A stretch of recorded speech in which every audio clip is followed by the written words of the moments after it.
Okay, so we're going to go ahead and get started back here.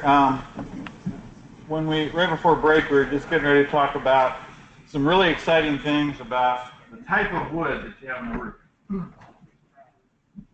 And this is actually something that has been learned in the building code in the last 5 years or so.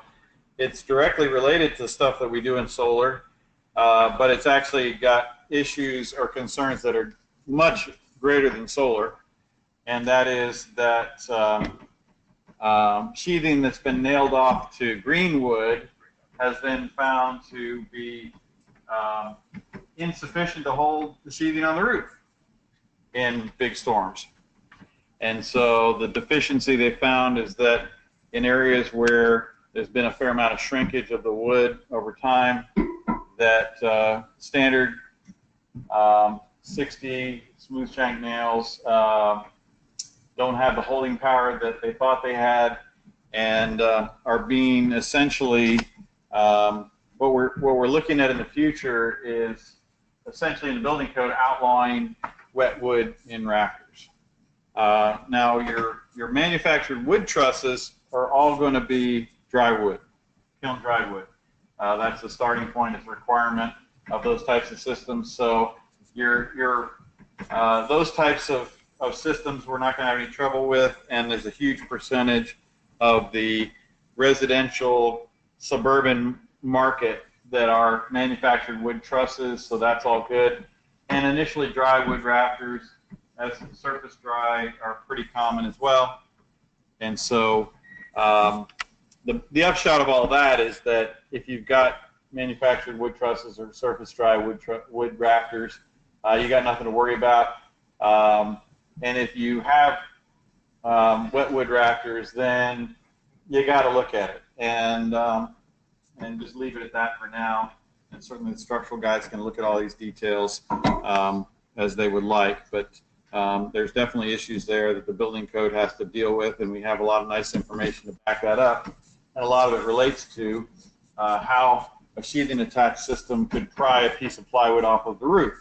And what that gets into is something called what we've termed bands of strength. And bands of strength basically are described as a 16-inch wide strip along the center on the long dimension of a 4x8 sheet of plywood. So if this is just a little mock-up of a 4x8 sheet of plywood here, this little panel here, we're talking about the middle third of that 4x8 sheet is the strongest part of that sheet. And this makes some sense because basically what we're saying is that if we put an anchor here, we can pry it up like a can opener. If we put an anchor here in this middle area, it's going to tug on everything. And so it's going to be very difficult to remove it from the roof. And so we've actually done pull tests to failure and shown that an anchor in this middle section here has about twice the strength of an anchor near the edge. That doesn't mean that the anchor near the edge has zero strength. That's not true at all. It's just essentially pulling on half the number of fasteners, if you will. And since it's pulling on half the number of fasteners, it has half the amount of strength.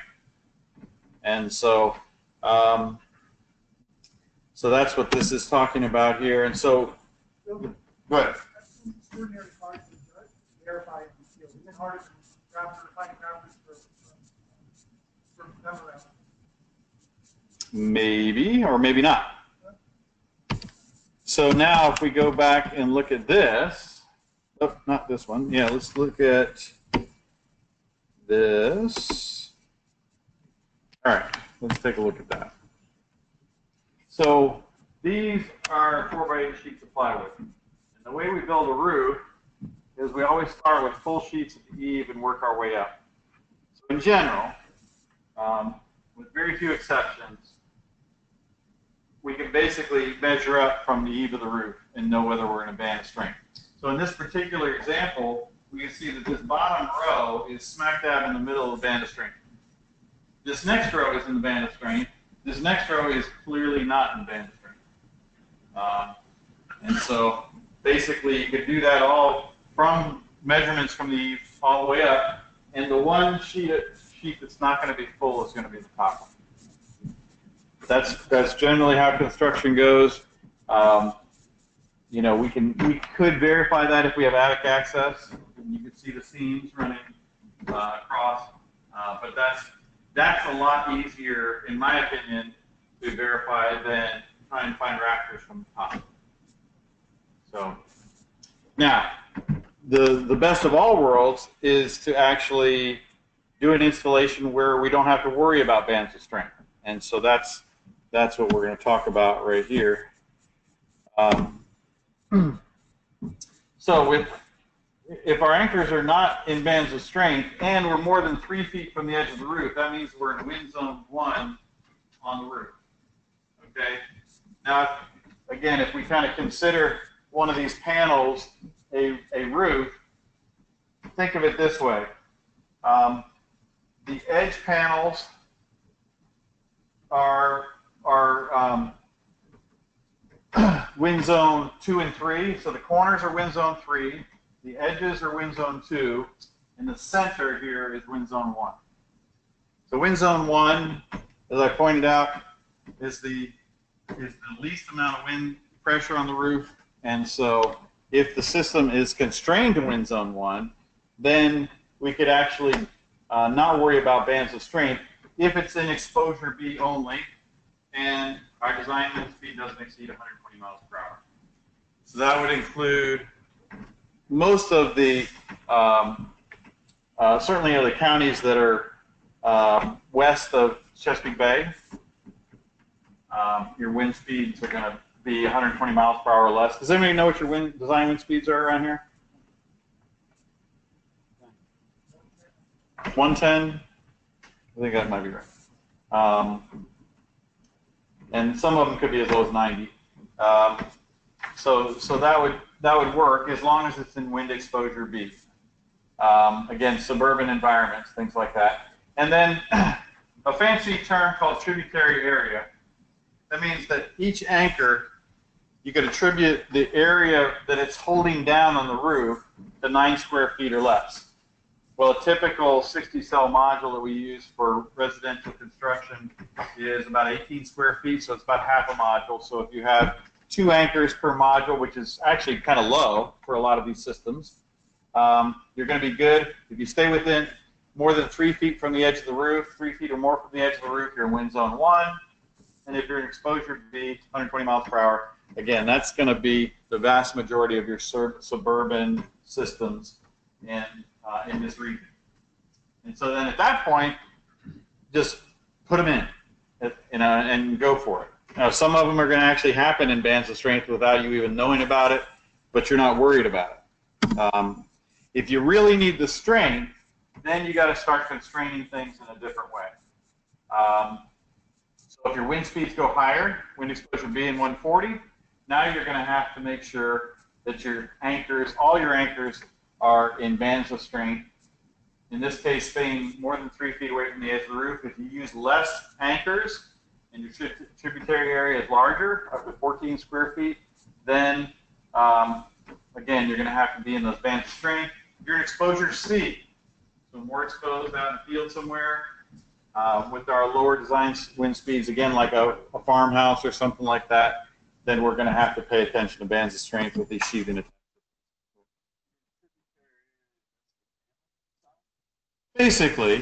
Basically, so a lot of these systems are actually individually holding, they might even be between 4 corners of a panel or something like that.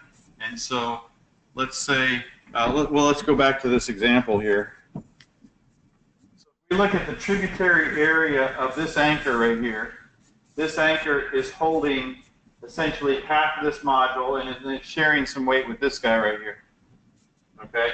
So you could basically take this module and divide it in half, and these anchors are each taking a quarter of this module. Okay. This anchor is actually sharing between these 2 sides, and so the tributary area, again, is how much of that area is the anchor holding. So you could say that actually these anchors are holding less than these anchors. And that's a good thing, because that's the perimeter anchor. You want the perimeter anchor to have less work to do. Does that make sense? So, again, I know you guys are not structural people, but you have structural people in your house, and they care about stuff like this. What type of device are you using to mount into that steel frame? What type of Something, an anchor. Not a boat anchor. And not a toggle bolt. And so let's talk about that. And that'll come up in the next. Okay. Oh, in fact, there it is right there. So we were on that slide right there, and so that's talking about some of that tributary area and all. And then this is just kind of more of that stuff, and without going into line by line, constraining. If you want to go to the edge of the roof into wind zone 2, then you're going to constrain your tributary area down to 9 square feet, which is a quarter of a module, or again, half a module, I'm sorry. And then if you're going to go into wind zone 3, then you're going to constrain down to a quarter of a module in those areas. But it turns out that when you go to the edge, when you go to the corner of a roof, it's really hard to fit much more than a quarter of a module in that zone 3 anyway. So as long as you've got, you know, that example I just showed you, the tributary area of that corner anchor, this guy right here, it is a quarter of a module, it's 4.5 square feet. So that could be, even though this has got a 3-foot setback to the edge, and so it's out of wind zone 2 and 3 here, we could have shoved that to within, let's say, 6 inches of the edge of the roof, and had it there, and it would have worked in this particular case. Now, the 3-foot setback we have here is not because of wind loading, it's because of fire access. Okay. So that's all that fun stuff. And then there's, to answer your question specifically, anchor sheathing connection has an allowable design strength, stress design, of at least 166 pounds under short duration loading, which corresponds to an ultimate uplift of 520 pounds, so 3 times that. So you're going to have engineering that says, okay, this thing has been tested in the 7/16 or in a strand board with an ultimate withdrawal strength of 520 pounds. Okay? And so that gives you, and that goes behind all this stuff, is saying, if you can handle that weight to remove, that's a withdrawal strength, then these numbers work. Because obviously all the rest of the stuff about bands of strength is removing the sheathing off the roof. Okay? But if we want the design to be such that it's able to hold into the sheathing throughout the entire process. Okay? So the sheathing would be the failure point, not the attachment to the sheathing, if there was a failure. And then lastly, this is kind of a catch-all. If any structural item can be checked off, the building official may require installer to provide structural calculations or details, stamped and signed by a design professional addressing the unchecked items. And so if it's just a few items, you may hire an engineer to look at those things, write up a letter, provide engineering documentation for it. If it's completely different than what we have here, then there may be a more comprehensive engineering report on that. This is just a summary table. This is a part of a summary table which talks about rafter attached, or member attached, and sheathing attached, and different wind speeds involved, the different snow loads involved. So again, whenever we see something that's 10 pounds per square foot or 0 pounds per square foot, we're just going to say that doesn't apply to this area. And that's what that table kind of helps.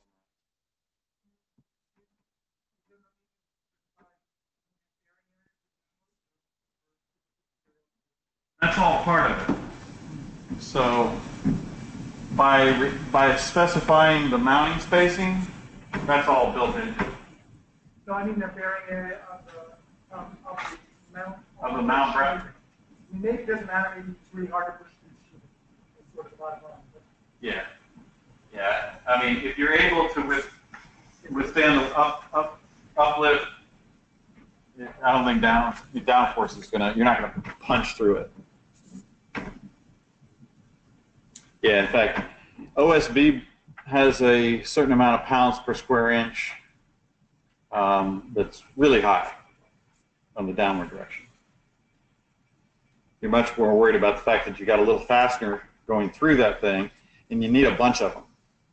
So typical, just to give you an example, we're talking about a single lag screw for an anchor, which is very common going into a rafter. With sheathing attached, you're typically looking at 4 to 6 screws in order to get that withdrawal strength that you need. And so it's usually a plate. Yeah, it's a foot that's maybe 4 by 4, 6 by 6, and that's the. Yeah, no, we permitted to do them, but I just noticed you don't actually specify that. I just wondered why. It's really hard to put a lot of pressure on that.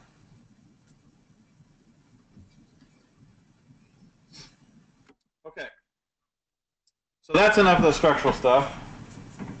But just again, we've spent a lot of time on that, and you know we want to talk about it because there's been a lot of structural engineers over the last couple of years who said, oh no, we're not allowed. You know, I want to see a structural engineering report on every single rooftop PV system.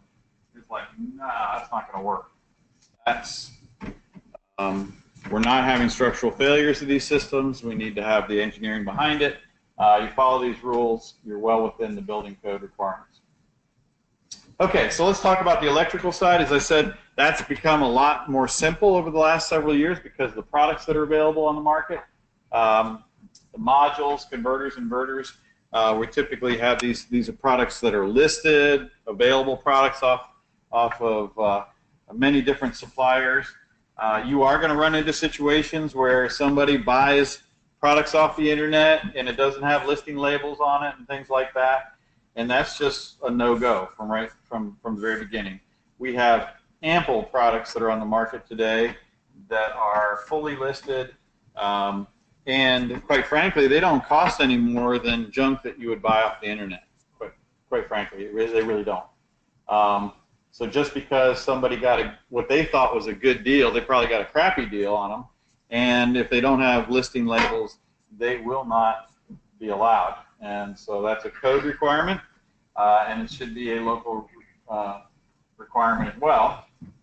The array mounting system, we want to see the UL 2703 certified bonding and grounding on that. That makes it super easy for the local jurisdiction and the inspector to see that the product's been properly bonded and grounded. Most of these systems, basically the clamps that hold the modules down to the rails, provide all the bonding that's necessary. And basically what you're looking for is that the rail manufacturer has certified their product with the module that's being used, or the family of modules that's being used. So recently I helped my nephew install a system on his house, and so the modules that were available were from a particular manufacturer, and I had to go and find the rail manufacturer that had listed a listed grounding bonding system for that product because I'm lazy. And the reason I'm lazy is because it takes a lot to do it with special grounding devices and stuff like that. It's a hassle. And so I wanted to be able to just assemble the system, put a lug on it, and be done because I believe that's the right way to do it. And so it turned out that there was one manufacturer that had certified with that particular module, and so that's who I specified. That's what we installed. Went together like a dream. Put a lug on it, done, and out the door. And very well bonded system, and super easy to do it. That's what we're looking for. We're looking for easy ways to do the right thing. And so you may have read articles from different journals and stuff like that go into lots of detail about grounding and bonding PV systems and make it really, really difficult and mystify it and make it all like the big deal. Certainly grounding and bonding is very important from a safety point of view, but it can be done very, very simply. And if you have a 10-step process to ground and bond a system, the second you turn your back, they're not going to do it right. It's got to be super simple. It's got to be one way it goes together, and you can't help but ground and bond it properly if you install it. So that's a little bit about UL 2703. And then the array consists of no more than 2 series strings per inverter input. A lot of the inverters that we have today, most of the inverters we have today either have 2 or 3 inputs on them. And so we're saying that we're not going to put more than 2 strings into any one of those inputs. And then no more than 4 strings total per inverter.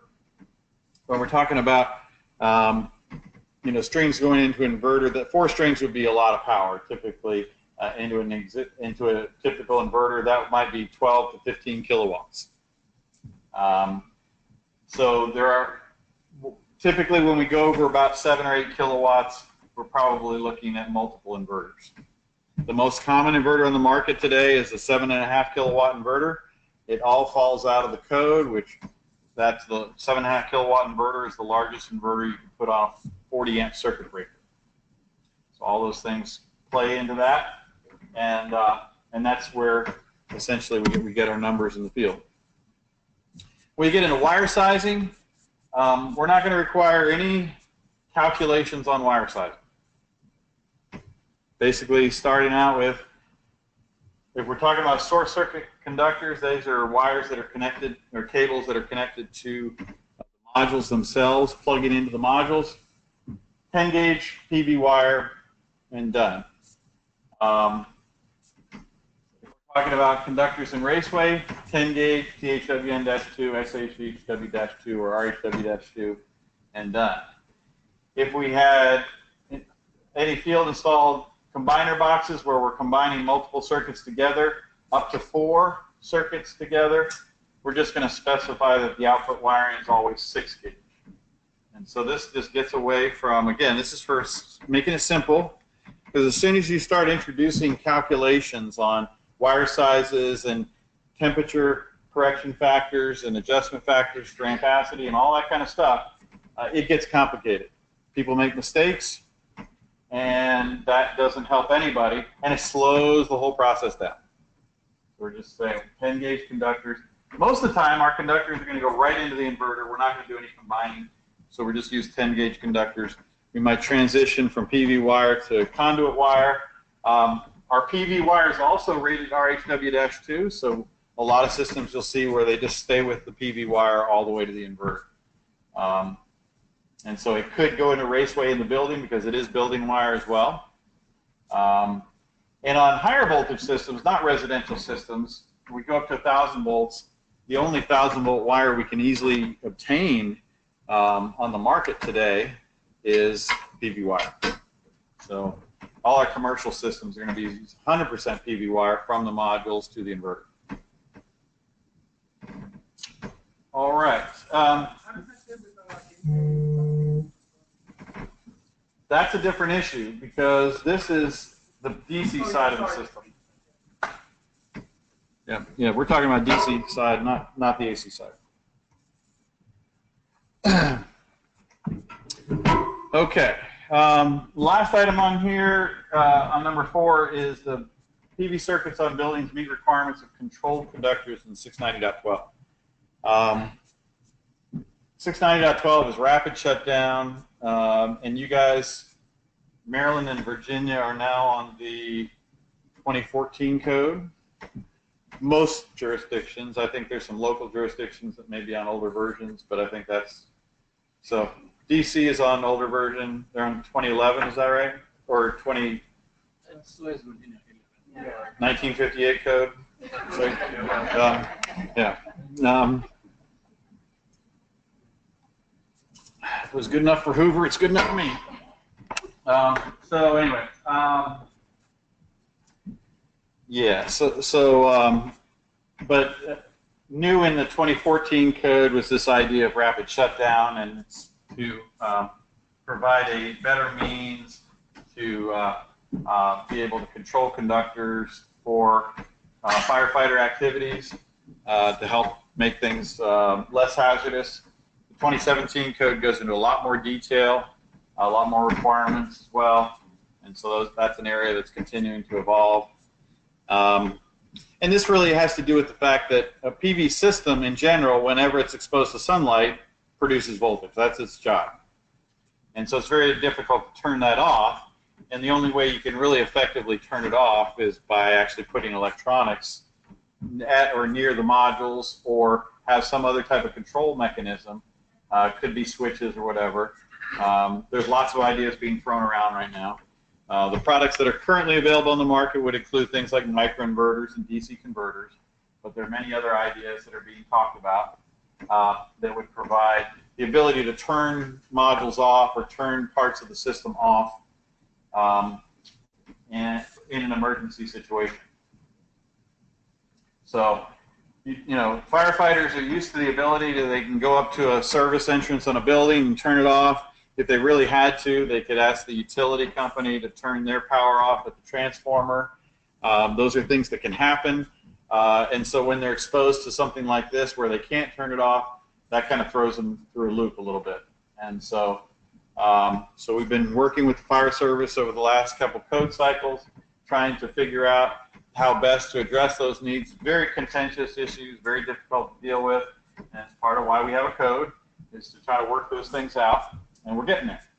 So if you want to get into some details about rapid shutdown and applying rapid shutdown rules, we can answer questions throughout the day, but there's also some good articles. I wrote an article for International Association of Electrical Inspectors on the 2014 code, so you can look that up and Google that. There's other articles out there that deal with the 2017 code and things like that. Okay. As I mentioned, the 15.36 or 15,360 watts or less meets the requirements of Article 705.12d, where installed on the load side of service disconnecting means. Now, we're kind of in a transition here because we made a lot of changes between the 2014 code and the 2017 code. So the numbers are actually changing a little bit. So 705.12d becomes 705.12b in the 2017 code. So we're actually going to have kind of some slashes here. Also, on the size of the conductors, because the correction factors related to how close you are to the roof have changed in the 2017 code. We now can go to 12-gauge PV wire and 12-gauge short circuit conductors in the 2017 code, but since you guys are on the 2014 code, we're just going to leave it at 10, and we'll just kind of have in parentheses when you get to the 2017 code, you can downsize.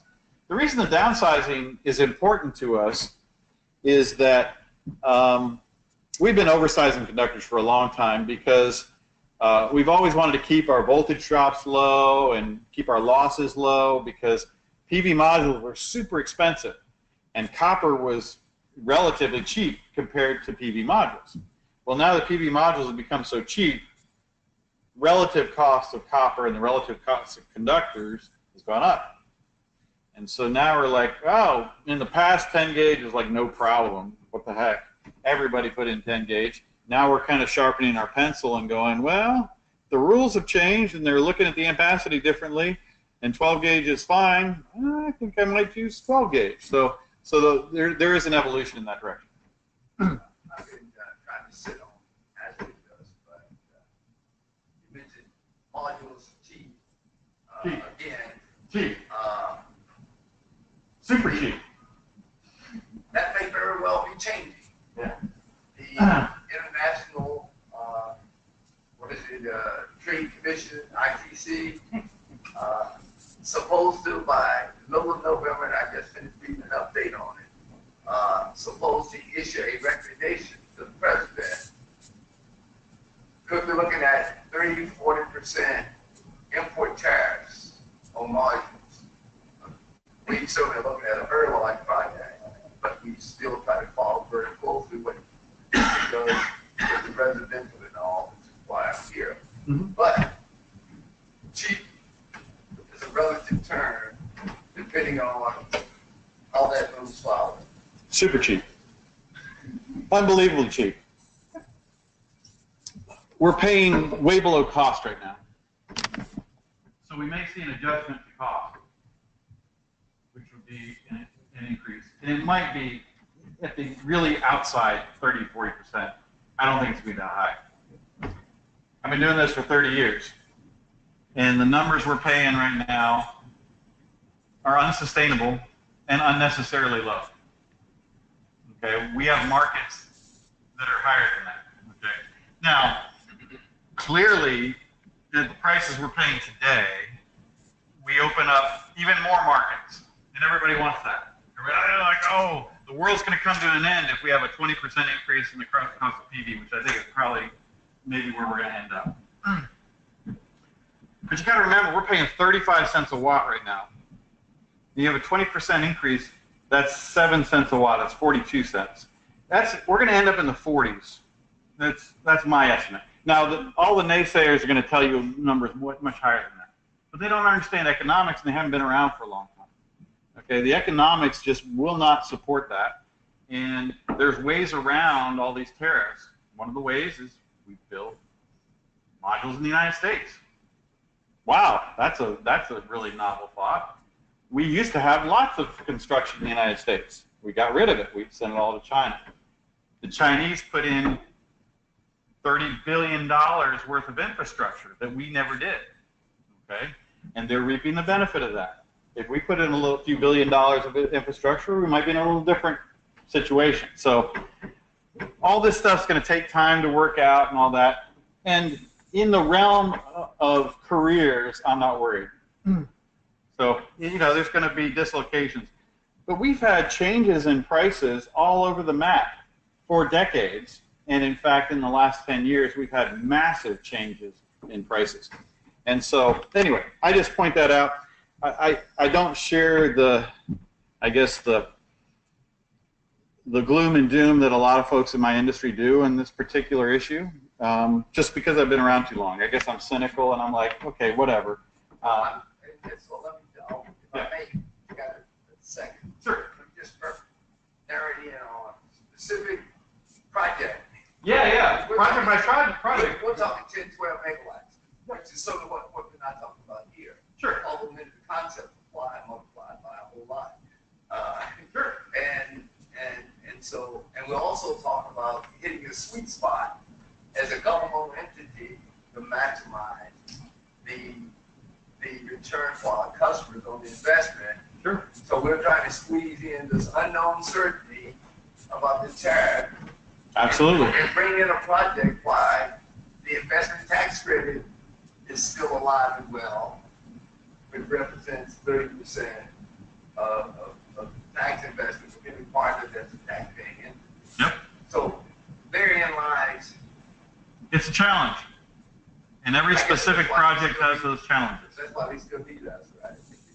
Because it's not just plug and chug. It's about them bringing to the table financial folks to say, how do we work our way through this great That's right. project? But you know, all of those outliers who say, why should we do it in the first place?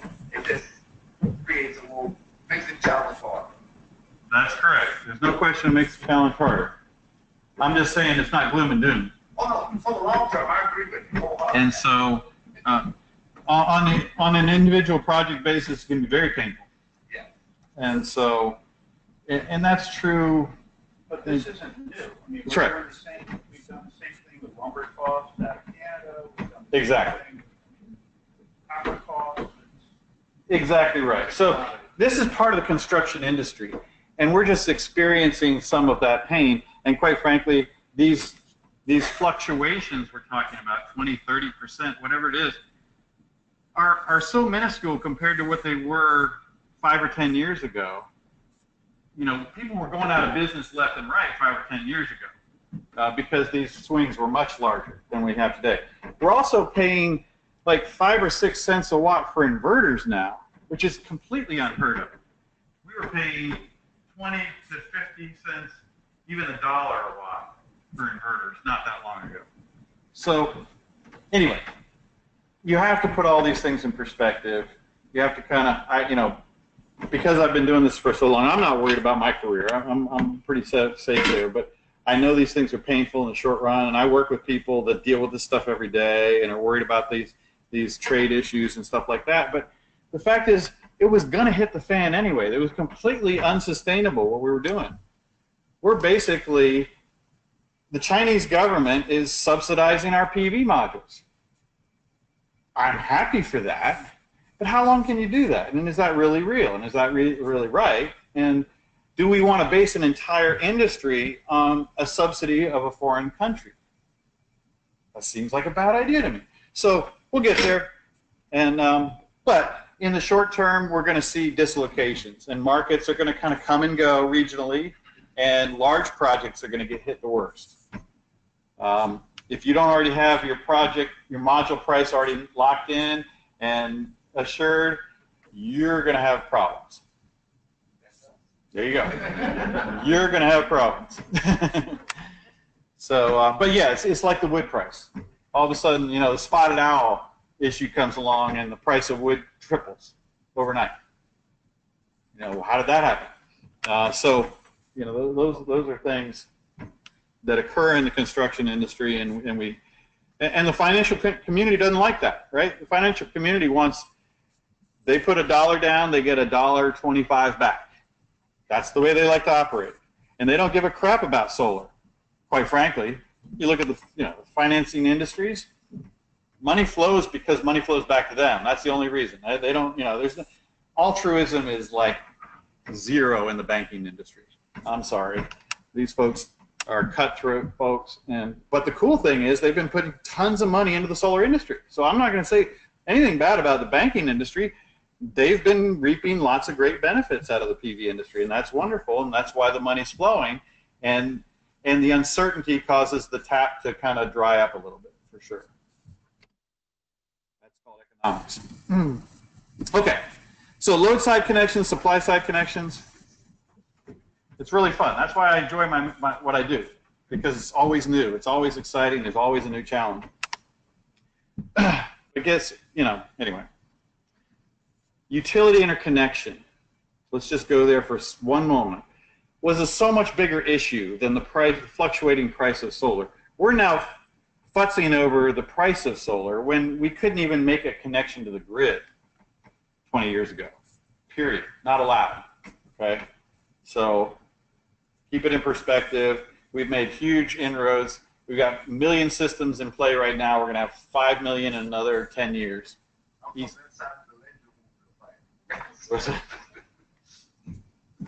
Okay, fun stuff. So this is all based on code stuff, load side connections, supply side connections, and then the biggest issue that kind of varies from location to location in the United States has to do with the fact that semiconductors change voltage with temperature. And because they change voltage with temperature, it matters how many products you put in series, because we plug these things together in series. And so in some places, in really cold places, we can't plug as many of these things in series as where it's not so cold. And so this basically picks that up. Now, if we have things like microinverters and DC converters where it's one module per inverter, that's designed for, a microinverter is designed to sell modules, so you really don't have to worry about any of those things. It's really super simple. But it does matter when we have string inverters where we're having to string maybe 10, 15 of these modules together in series. And so we have extreme minimum dry bulb temperatures, and there's the source for it. And this is some data that we put together years ago. And so we could pull up so by the way, while we're here, you want to know who's adopted the NEC? There's your, you can just go to NEMA, NEC adoption, and it'll bring up this nice little PDF of where the NEC has been adopted, and you can see that Maryland, Delaware are in 2014, Virginia's still in 2011, and then this little triangle means that there's also allows local adoption. So Maryland, there are communities in Maryland that could be on a different version, and most likely the 2011 code at this point throughout Maryland. This is very recent. This is October 2017. So I believe this is correct. I know Virginia, I think the end of this year is going to 2014. Is that right? March. Is it March? Okay. California won't go to the 2000, is now in the 2014 code, won't go to the 2017 code until 2020. So you can see all the gray area is the 2017 code. Okay, so while I'm there, I'm going to go to, what's that? If there's no state adoption, that's home rule. It's like they make their rules in their local jurisdiction. So, yeah, you state people don't tell me what to do. We do it our way here. That's what that means. And there's several places in the country that are like that. So, and for some good reasons. Okay, so let's talk about solar ABCs, /permitting, and then this is going to bring up the website that was shown in your notes there. You're going to get all these notes, so don't worry about taking scrupulous notes here. But we're going to put in Washington, D.C. I think. Let's see if that works. Oh, there it does.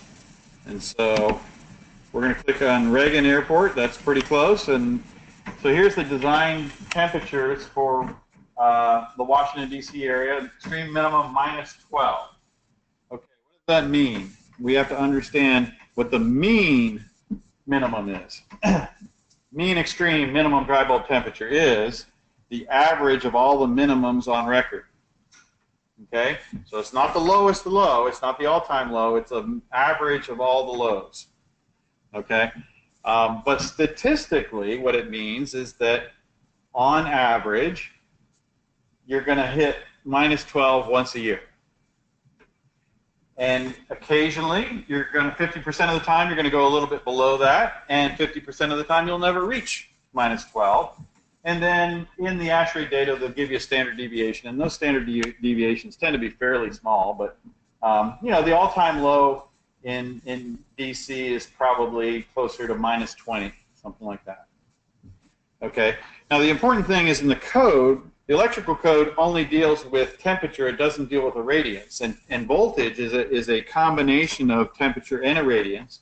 And we're starting to recognize that more in the PV section of the code. And so this number is recommended by the code in an informational note as a good design temperature. And we find that systems that are designed to that temperature do not overvoltage. And so because these temperatures, these extreme minimums, tend to happen in the early morning before sunrise. If there's no radiance, there's no voltage. So it takes a lot to get the voltage up, and so you know the radiance has to come up very high as well. So that's just a little bit of background as to why the code says what it does. Okay. Back over to here. So then, in the code, in table 690.7, there are values in there that tell us, okay, how much, what should be the correction factor, and we'll just pull that up for a moment. We got the code here. This happens to be the 2017 code, but the table is exactly the same from the 2014 code, and we can see here that's our table, and our correction factor for -12 is what?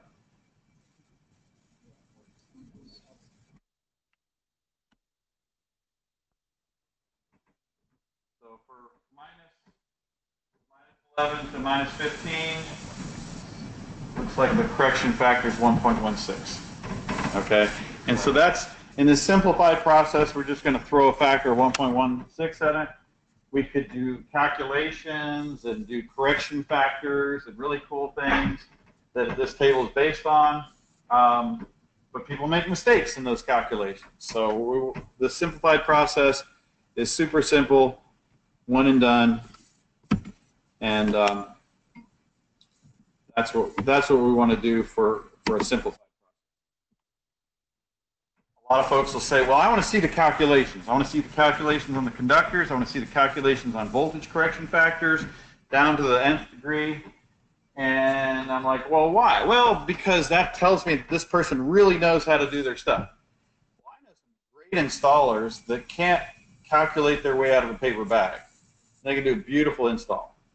And if I give them some basic numbers, all day long, they can throw that stuff in and do a beautiful job. I also know people that know how to calculate like the Dickens, and their installs look crappy. They're horrible. So it's like being able to calculate is not really an understanding of how to do it right. And so I'm going to give them simple numbers to do it right, and then look at it in the field and make sure it's done right. If we have DC converters or microinverters, they may have a maximum voltage like 60 volts or 90 volts, so we need to make sure open circuit voltage of our modules don't go above that. But usually they'll tell you in the installation instructions what they're designed for. And then how many DC converters are allowed in series. So the standard DC converter product that's on the market today is SolarEdge, and SolarEdge on a 600 volt DC system has a maximum of like 20 converters on one circuit. Okay, that's a design criteria. It's in their installation manual, so you don't want to see 30 converters on that circuit, even though it might work. 20 converters, whatever the manufacturer says is the maximum. And then when we look at the inverter input grading, we're looking at we'll start out with the maximum module voltage that's been calculated above. We calculated that based on the lowest expected temperature, that mean extreme dry bulb temperature, and then however many modules we have in series, and we're making sure that stays below the rated voltage of the inverter. The rated voltage of the inverter is 500 volts, 600 volts, whatever it is. That would be typical of residential inverters. Commercial inverters might have a maximum voltage of 1,000 volts. All right? And so this is depending on, you could have multiple inverters, you could have multiple inputs, and this table is just to fill that out depending on how many inputs you have. And lastly, standard electrical diagram. We're going to take a look at that when we go through some examples. We're going to fill out that electrical diagram. If it can effectively communicate the project, then great. If it doesn't, if it needs to have special design to it or whatever, then it falls out of this simplified process.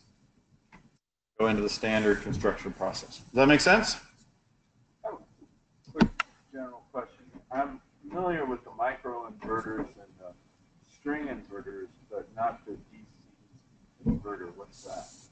Okay, so the question was about DC converters. It happens to be the most common installation method today in residential, so it's a good thing to learn a little bit about. And DC converters is where they plug a DC to DC converter into every module. And so the modules are actually not in series anymore. The converters are in series. They're not microinverters. They're not microinverters. So they're running, it's a DC circuit. It's a controlled DC circuit that's running into the input of an inverter, similar to a string inverter. Okay? So the wiring is exactly like a string inverter, with the exception that you got this piece of electronics in between, which is a DC to DC converter. And that converter typically can boost and buck the voltage. It can go either direction. Is that on the panel? It's usually plugged into the panel, and could be, in some rare cases, is actually incorporated into the module itself. So you could have a module that has a DC converter output, but it's most commonly a separate device that's plugged into the module, and it's got a separate cable, just like a microinverter system. So if you look up on the roof, it'll look like a microinverter system, except it's going into an inverter, and it's like, I thought microinverters were already inverters. Well, they are. So the microinverter doesn't have this separate inverter sitting over down at the ground level, whereas these DC converter systems are going to have a separate inverter down at ground level. Cost-wise, DC converters are cheaper with their inverters. So the combination of DC converter with the inverter are cheaper than microinverters, because microinverters are expensive. The cheapest of all of them are going to be string inverters, but string inverters have some challenges from shading and different things like that that can occur, and so these DC converters are intended to kind of get the best of both worlds, get the advantages of microinverters in that they're able to deal with shading, partial shading on rooftops and stuff like that, because that's very common with residential rooftops, or different orientations, things like that. But get some of the advantages of string inverters. Can you do batteries with all three, or Yes. microinverters? I didn't think you could do batteries. So Enphase has their own microinverter system, and so they're going to do everything we call AC coupled. So with microinverters, they're AC output coming out of the modules, so you have AC cabling everywhere, and then they're going to have battery systems, and those battery systems are exactly the same as the module systems. You've got a battery module, and it's got a microinverter on it. Every one of the batteries has a microinverter on it, so just like every module has a microinverter on it. And so all those systems are going to talk to one another. Well, then, if power drops out, if you lose power, don't the microinverters automatically shut off the panels? Unless they're connected to batteries. If they're connected to batteries, they don't. They may not. Depends on the system design. So now we're getting all these different system designs starting to come up where, okay, typically if it's just a microinverter system, when the power goes out for safety on the grid, they're going to shut down. Okay. Now we're adding batteries, and one of the reasons we're adding batteries is because Hawaii is not letting people send power out to the grid. So now we're taking the power from the modules and we're running it into these battery systems, and then we're monitoring what's happening on the grid to make sure that we're not pushing current out to the grid, because the utility monitors that. In Hawaii, they don't allow you to put more than 5 kilowatt hours per kilowatt out on the grid per month or something like that. Very restrictive. So they monitor what's going on there, and they keep the basically always current inflowing from the grid rather than outflowing to the grid. And that's a specific design. That's not necessarily designed to supply power when the grid goes out. That's just storing the excess power during the day and then using it at night. Then the third way of doing it is where you actually have a disconnect at the grid and you shut off the grid and then power the house with a combination of the microinverters and the micro batteries, AC batteries. Okay? And so that's one configuration, and you can do that with every one of those types of systems. With string inverters, you could do it AC coupled, DC coupled, you could do a combination. So the sky's the limit, technology is all there. It really comes down to markets, quite frankly. At this point, there's not big markets for some of these systems, so until we see some bigger markets, we'll have a fewer number of products on the market. Does that make sense?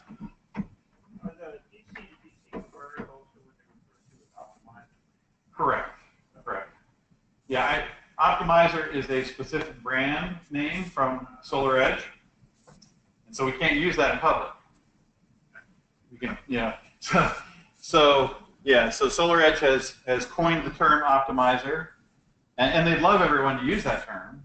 But I also like to point out that if they don't necessarily optimize, we call them a pessimizer. It just depends. If you're Tigger or you're Eeyore, whether it's an optimizer or a pessimizer. Yeah. If they do their job, they should be helping. That's what everyone wants, right?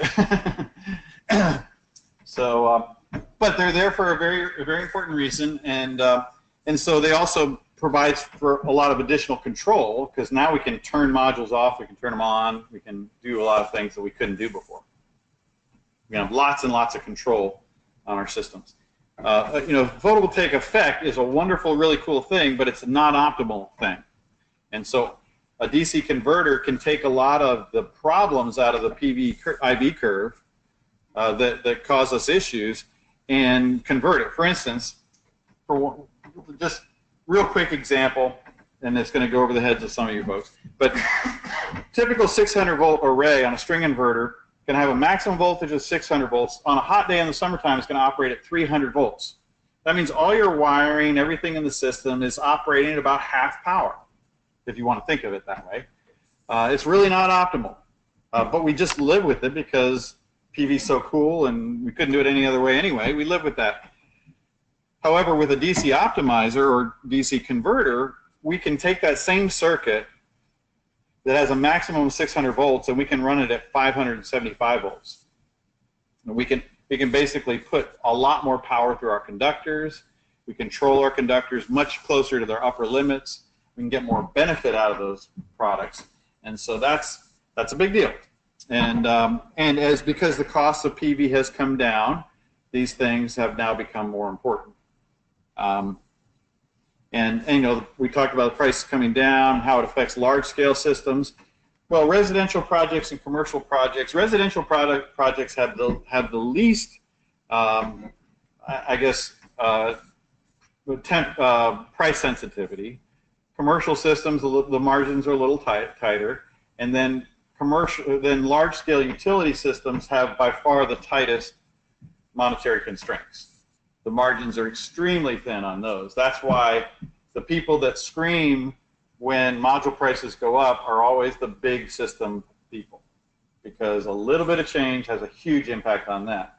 A little bit of change has much less of an impact on the residential market. It's still an impact for sure, but just because the margins are different, and the margins are in different places. With large-scale PV, the margin is all based on the price of modules.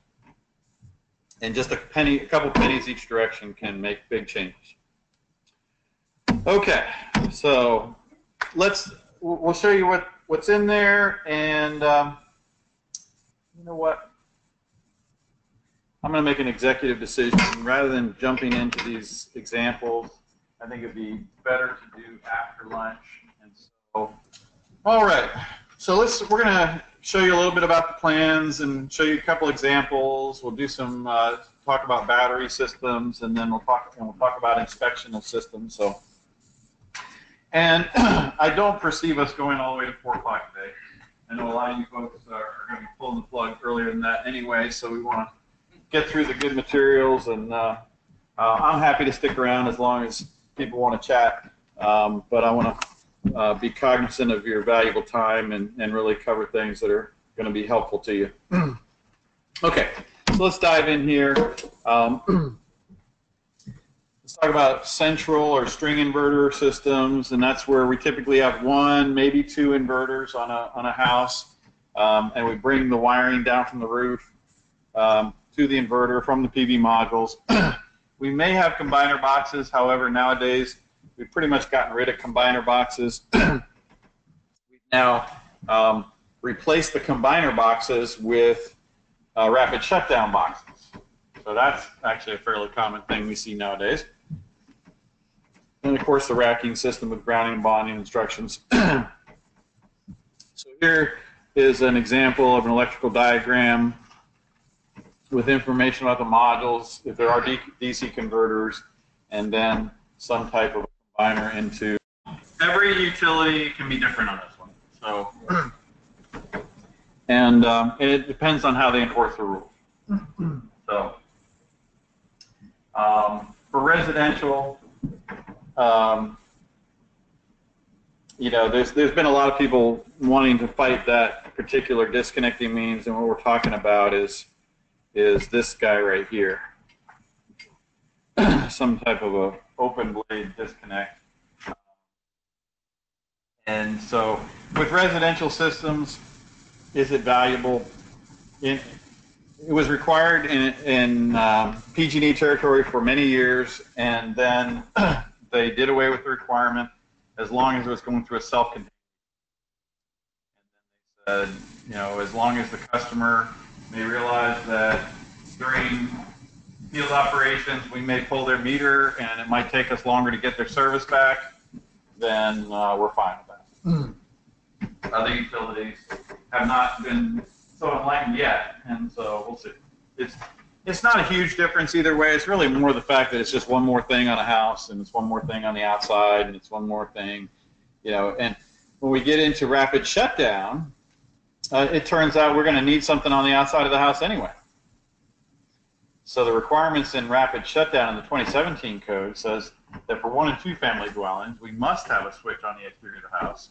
Therefore, if our normal switch, if this circuit breaker will often be interior in a lot of homes on the East Coast, because it's in a basement or wherever, then you're going to be required to have a separate switch outside anyway, of whether it's a DC flavor, AC flavor, whatever it is. So if it had to be if it already had to be an AC flavor disconnect, and your system could shut down based on loss of AC power, then that could easily be not only your rapid shutdown switch, but also your utility open switch. Okay, so one difference about microinverter system is a little asterisk under sign for DC disconnect, and that goes to this little note down here, which is module systems do not need a DC disconnect sign. That's because we're plugging the device directly into the device, and there's no mystery as to what is on the DC system. This DC disconnect or photovoltaic power source sign was always there as a means of identifying what has been field installed, which is not visible from the location of the DC disconnect. So we have a DC disconnect at ground level. We can't see what's up on the roof. We have no idea what the configuration is, anything like that, what voltage it's running at, what currents are running at. And this is a field sign that basically says we've designed the system to operate at these voltages and these currents. And so that's very helpful. If we got an AC module or a microinverter, it's completely unnecessary. And quite frankly, I have yet to find any jurisdiction to enforce putting a sign on every microinverter. That being said, there's a first time for everything, and if you want to be the first, I don't recommend it. But this just gives you a little explanation in case it's like, well, wait a minute, I've got a requirement for a sign. That's true, absolutely. But there's a requirement for the module to have a marking on it, and that information on the back of the module, which is what you're holding in your hand, is certainly every bit of the information you need for that sign. So. And then some. Okay, structural criteria for the rooftop solar. We talked about things like modifications, deterioration, sagging, things like that. Also, you may have an understanding in your community of areas of your community where the housing stock is deficient for whatever reason. Not your mistake, not your issue. But for whatever reason, you know that maybe you annexed a portion that of the housing stock that it wasn't well reviewed or whatever, or the contractors were not very good, and so you got some issues there. But certainly HJs in general have a pretty good idea of what their housing stock is like and where they might have issues. And so this is just back to the original stuff. I'm going to skip over that. The weight limits we talked about. Again, some of those no second overlays and things like that.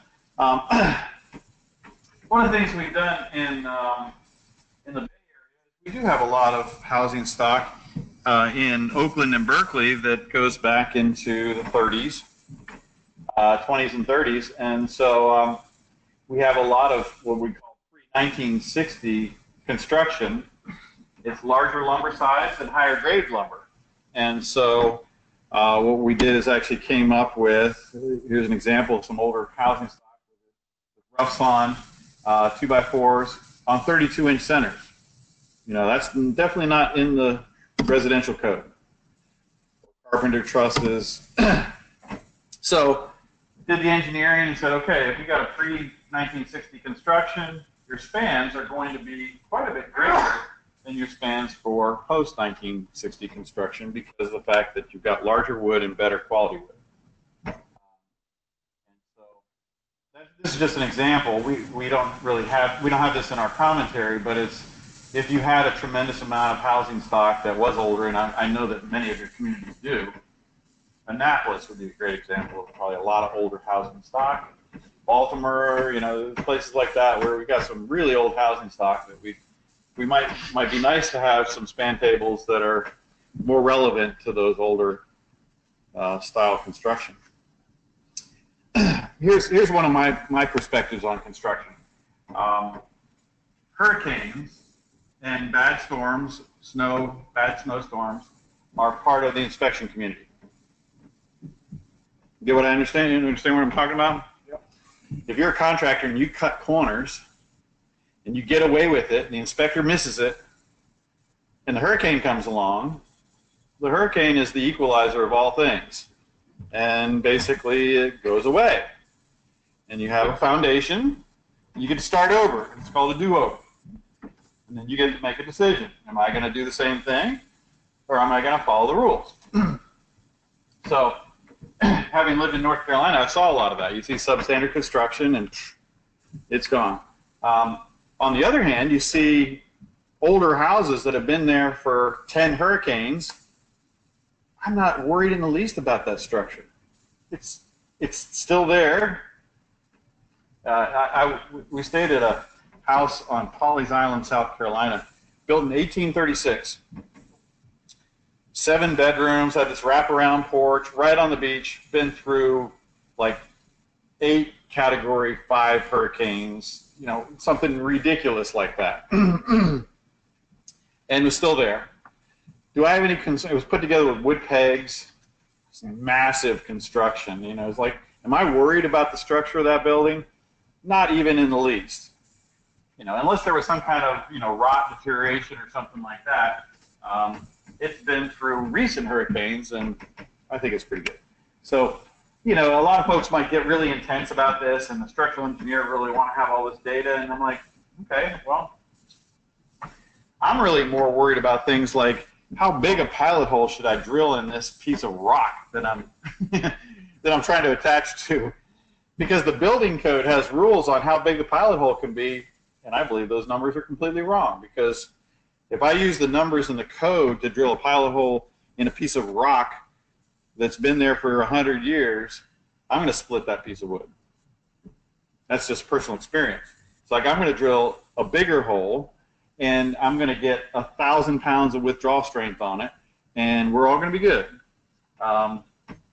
So, you know, the strength of these woods, especially as they age and stuff like that, can be phenomenal. But you got to remember that the building code is based on new construction with fairly low-grade woods, and the softness of it tend to be fairly soft woods. Anyway. So we've already been through this, and so I'm going to keep on moving. Let's talk about some examples. So let's talk about a 7.5 kilowatt rooftop system. It's got 30 285 watt modules, American Solar AS285s, with American Inverter AI 7500. That's a smart inverter, by the way. Just kidding. This is the jokes that we have to use in the you know, engineering world. The AI smart inverter. Wow. And then it's a sheathing attached system on a 412 pitch roof that was built in 1988. Comp shingle roof, so it's compliant structurally. What does that look like? Now these are all fictitious company names and everything like that, so I don't get in trouble. All right.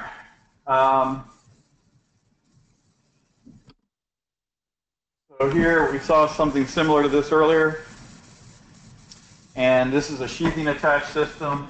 In fact, I've got the sheathing actually shown here in the slightly bolder with the rafter spacing shown there, and so we can see where the rafters are. If we wanted to, we can see where the sheathing is. If we were worried about bands of strength and stuff like that, we can see that we have lots and lots of attachments. This is very common. This is typically what we see with sheathing attached systems, is lots and lots and lots of attachments. So the actual tributary area of these attachments is very small. And it's super simple. Basically, all I do is snap a line and just bang, bang, bang, bang, bang, bang right down the road. And there's little attachments, or maybe a little adjustments between each module. And these things are often done, they could be done one at a time. So you actually could build the system from one side, just work your way across and put your attachments in until you run out of room, and then start on the next row and work your way back. And so, fairly simple installs.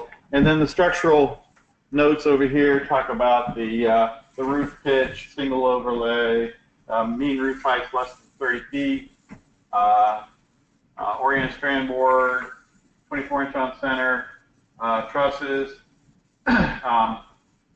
Maximum anchor distance 48 inches. We're well below 48 inches there. Dwelling and wind exposure B.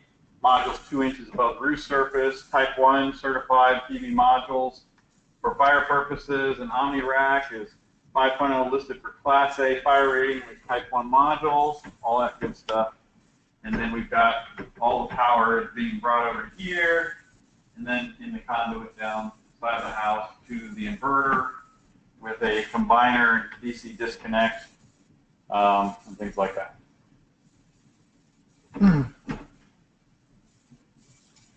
Now this is showing a 3-foot access at the top, and 3 foot on one side. The new 2018 code, access pathways for rooftops, residential rooftops, has been changed, and actually it's a little less conservative, so it's not quite as conservative as this. It allows us to go to 18 inches to the ridge if the array is less than 33% of the planned unit. And we're pretty close to 33% with this one. Once we add the roof here, and that roof there, and all this, we're about 33%. So it would be right on the borderline. So we could be as close as 18 inches to the ridge. Also, the new rules, instead of requiring a 3-foot pathway on every roof, on every roof face, it requires a 3-foot pathway on the street side of the building, and then one additional 3-foot pathway off of another face, so for an escape. So you have one access up, one access down, and it could actually reduce the amount of access pathways by up to 50%. That would be a big difference, but this is more conservative.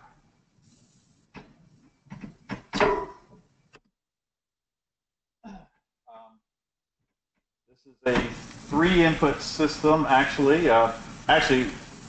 So what we've done is, in this case, we're putting 2 inputs into 1, and then 1 into 2. There's different ways of doing it. It's got a rapid shutdown switch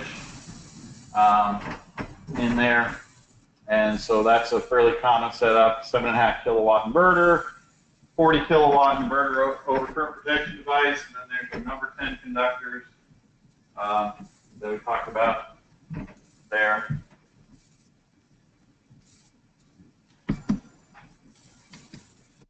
Here's our the inverter, the i7500, and the 31 amp output, the array there. Here's the voltage. We're at ambient temperature of -12. Remember, we saw that -12 was our minimum temperature. And our voltages are based upon that, and our calculations were done related to that. Make sure it's no more than 600 volts in this particular case, because this inverter has a maximum of 600 volts. This system goes no more than 461 volts, and so we're well within that 600 volt rating. The AC output is about 31 amps or 240 volts.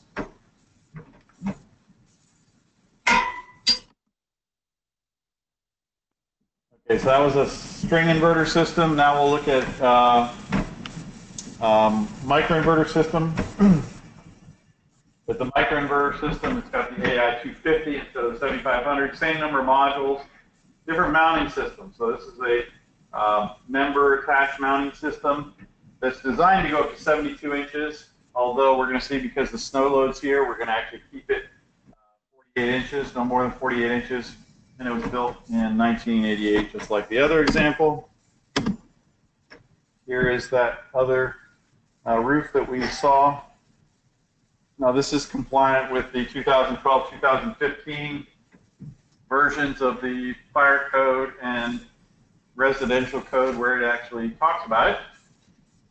And we can see we have, there's a 3-foot setback here, there's an 18-inch setback here, this is a hip roof, so it's got all kinds of special rules in it, and these things comply. And you can see that we had to play around with this a little bit, because since we're 3 feet off of the ridge, we had to kind of shove everything down. If we could have gone closer to the ridge, we might have been able to turn the panels the other way, maybe not. And so we got panels facing east, we got panels facing west, panels facing south. But these are microinverters, so the panels can face anywhere they want because every module is working independently of the other. And then we've got junction boxes where we're combining our circuits together and they're coming down to the main panel. So this is a sub panel, 125 amp sub panel, where we're combining two 20 amp breakers and then going into a 40 amp breaker. Here's the example of what that looks like electrically and the equipment involved together in this AC combiner panel and then on into the main panel. Size of the conductor is super simple because we have manufactured cable up to this junction box, and then from the junction box down, we either have number 10 or number 12. In this case, we use number 12 for 20 amp circuit breakers, and that will do it. The manufacturer actually probably uses number 10 in their installation manual, so number 10 or number 12 would work quite adequately on the AC side of that system for that home run wiring.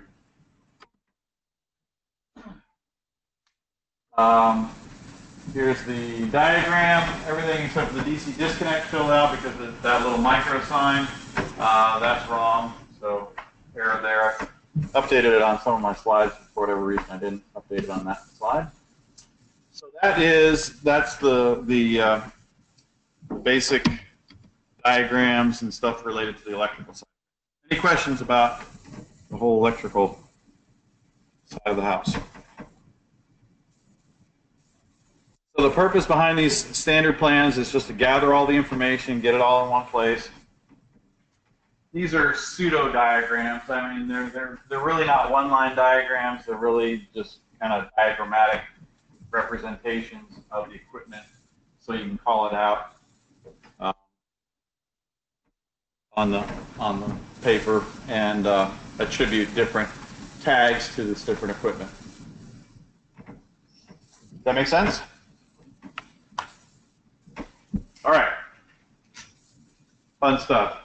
Oh, this was a